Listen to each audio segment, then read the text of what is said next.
NZSAS number 3. Let's rock and roll. It's not the fear of being on or the unknown so much about the selection course, but it's that nagging fear that you might not make it. I thought I could finish the 10 days all right. Well, my feet were like plates of meat, I suppose, you know.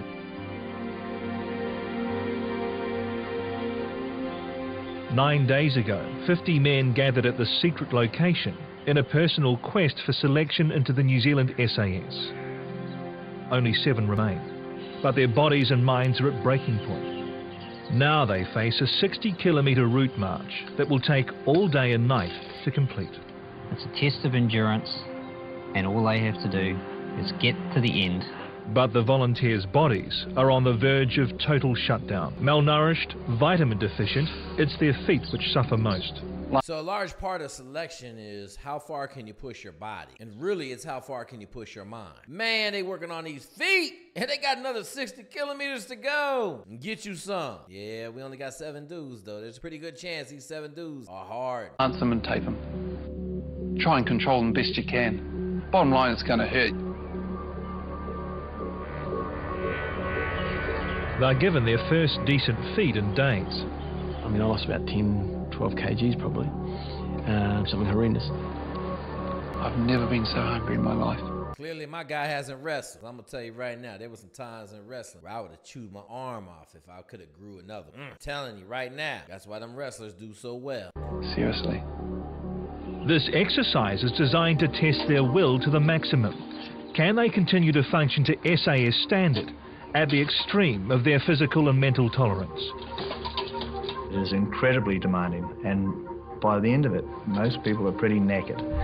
But you have to pass, you have to get to the end. For one last time, they don heavy loads. I think it's important for everybody to understand that once you get to the unit, no one's asking you how you did in selection, none of that stuff, because everybody at the unit has been in and through selection. Everybody has. Like, when you get to the SEAL teams, no one's talking about how BUDS was or how'd you do in BUDS. They looking at you every day and evaluating you every day. You're trying to earn your Trident every day. You're trying to earn your Tampa-Ray. Every day, you got to show up to work with your head on fire to perform at the highest levels. Few people can't take that and they go away once they get. But yeah, this little training they got going on here is just the baby steps of the beginning. You're mentally fatigued, physically fatigued, your feet hurt. It's only 60 to go, eh? The volunteers must somehow find hidden reserves if they are to stand any chance of completing the 60 Ks. Why does a rugby player want to be an All Black? It's the same sort of thing. For me, it was about being the best of the best. Still had this opportunity right in front of me. I wasn't going to let it go. Yeah, I'm nearly there. You know, I just got to walk the 60K. And you're at the start point, and it's like, on your marks, get set, go. You know, you're away. One at a time, they begin their lonely march.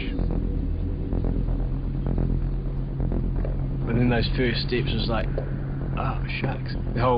Everything had seized up, and you just like, get moving, get moving. Worst thing you can do when you beat down like this is have a nice long break. All your muscles start to recover. Lactic acid sets hold. Everything get real tight. Now, key is getting started. You get started, everything will loosen up. But man, the worst thing you can do is set it down, lay it down after getting killed, going through them marshes like they did. And they got 60K. They all know it. It's 60K coming at them hot. For the first 10 kilometres, most push hard despite their frailty. Because you're not as quick as you were on the first day. And you're quite a few kilos lighter. Checkpoints come and go.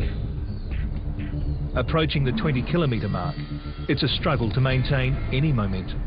You start winding back. You know, you can't take big steps. You got to come in. Because you take big steps, you're really starting to, you know, pull on the muscles and that. By now they've passed the point of no return as their bodies start to shut down. When do I stop for a 5-minute break? Do I stop for a 5-minute break? Because if you stop, then you seize up. With his legs cruelly failing him at the last hurdle, one man's dream is shattered.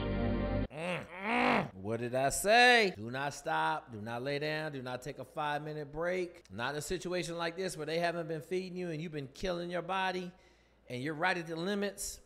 You got to keep pushing, man, even if you walking slow, maybe even a standing break. But if you lay down, man, ain't no telling what could creep up on you. Man, how about getting to the very end and then getting your head cut off? Not a very good feeling. Into the final 30 kilometres of the march, the 6 remaining soldiers wage an internal battle, not to give up. It's very much self-achievement. In this particular instance, you've got nobody pushing you. You want to be there, and you'll do anything to get there. I chose to be there.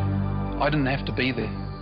I chose to be there. I could leave at any time. I wanted it, and I was going to run through a brick wall if I had to get it.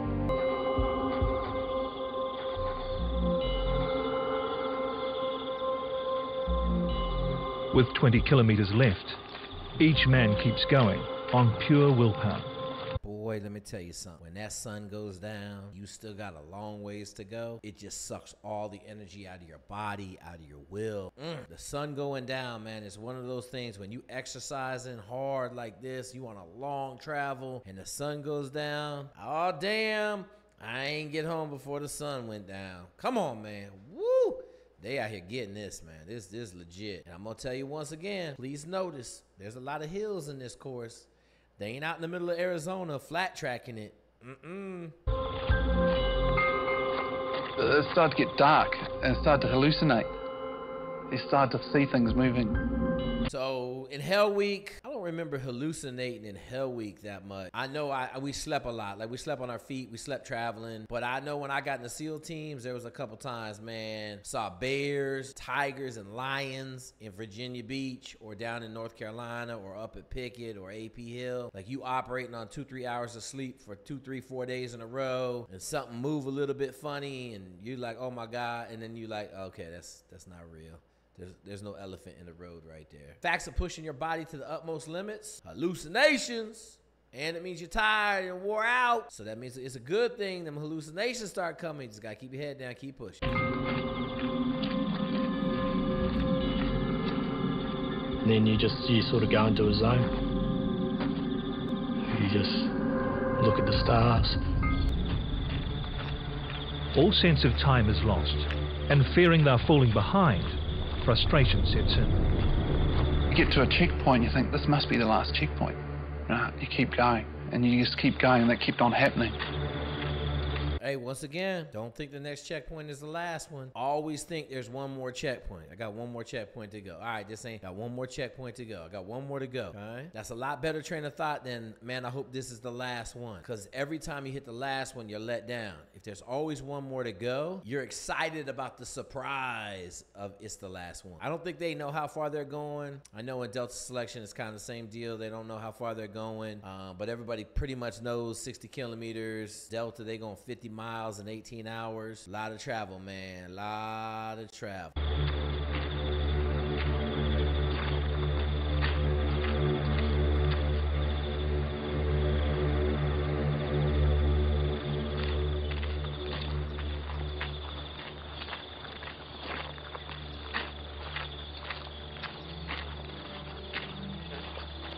Then, out of blackness, a small glowing light appears.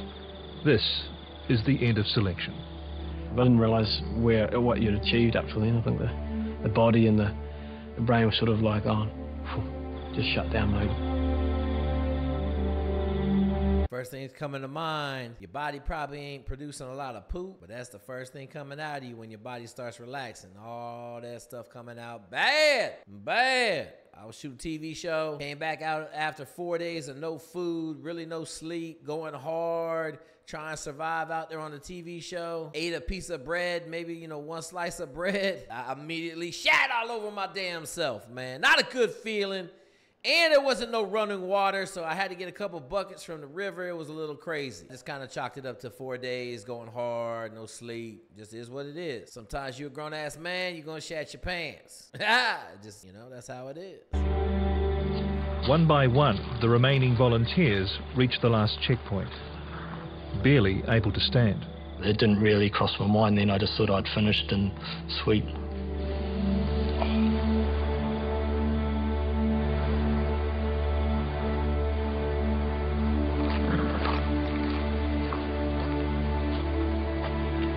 It's a great feeling to know how far you can go. It really is. To know that you can just keep going and going till your heart stops.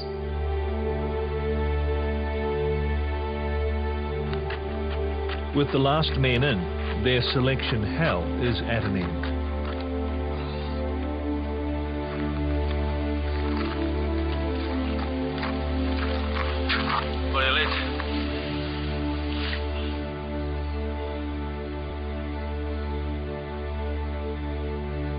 Sat down. Within a couple of minutes my nose started to bleed. My feet were blistered. I knew I'd gone quite a long way. It was further than I'd ever gone before. After 10 days of selection, the ambitions of 50 have become the realisation for just 6 exhausted men. 50 to 6, 12% acceptance rate. You better be ready when you show up for that one. Who have earned the right to train for the New Zealand SAS. If you ask anybody who's been in the unit what their proudest moment was, I think it would be when the selection panel says, you're in.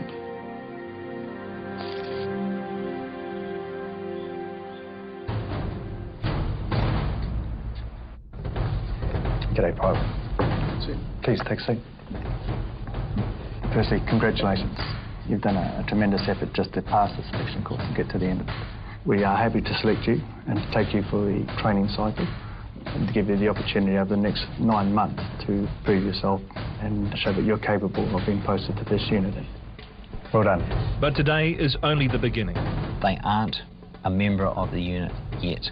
It'll take months of training to see if they have what it takes to become full members of the New Zealand SAS.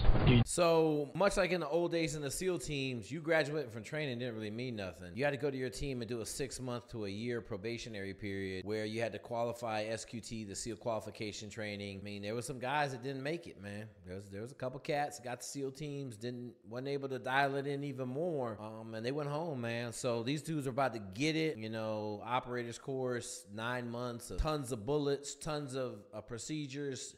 And if they can't learn quickly and do everything fast, they're not going to beat it. Do you get told this is the easy part? The hard part's to come. All right, folks, selection's over for NZSAS. We'll bring it back around when we get into the operators course for them. We'll watch that in a little bit. I hope you enjoyed this bad boy. Number 3 is over. Selection's done from 50 to 6. Let that sink in.